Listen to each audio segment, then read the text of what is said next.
Remue ménage. Remue ménage.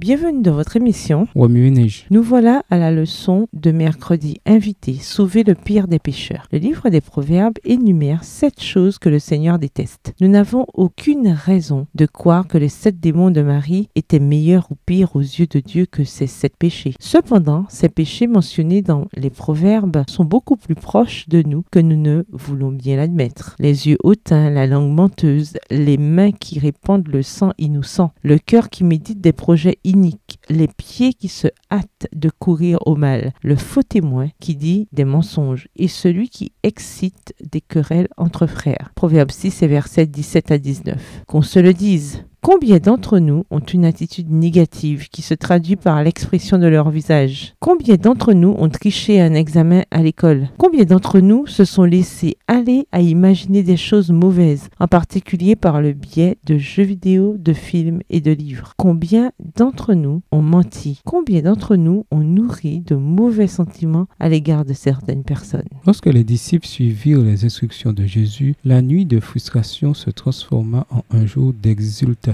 Il y avait tellement de poissons que les hommes n'arrivaient pas à hisser les filets dans leur bateau. Jean 21, les versets 6, 8 et 11. Cet immense butin n'était que notre petit reflet de la grâce abondante accordée à l'humanité. Grâce manifestée dans le livre du Christ, dans la vie du Christ. Jean 1, verset 14, Jean 2, les versets 1 à 11, Jean 6, verset 1 à 14. Jésus nous donne plus que ce dont nous avons besoin. Lorsque les disciples arrivèrent sur le rivage, Jésus les invita à apporter une partie des poissons qu'ils avaient pêchés et à les ajouter à ceux qu'ils avaient déjà préparés. Jean 21, les versets 9 à 14. Ainsi, en plus de ce que Jésus leur avait fourni, ils apportèrent leur propre contribution. Cela indiquait le travail continu qu'ils accompliraient en tant que prolongement de l'œuvre du Christ. Jean 14, verset 12. Et cependant, même les poissons apportés par les disciples provenaient de Jésus, qui avait miraculeusement rempli leur filet quelques instants plus tôt. Notre meilleure œuvre trouve toujours sa source en Christ. De même que les disciples ont ramené les poissons, de même Jésus attire tout le monde à lui. Jean 6, verset 44 et Jean 12, verset 32. L'évangile de Jean se termine par les questions et l'appel de Jésus à Pierre. Après sa chute, Pierre avait besoin d'être réhabilité et rassuré. Son triple reniement fut éclipsé par un entretien dans lequel Jésus lui posa 3 questions et lui donna une triple responsabilité. Chaque question commençait de façon solennelle par le nom complet de Pierre. La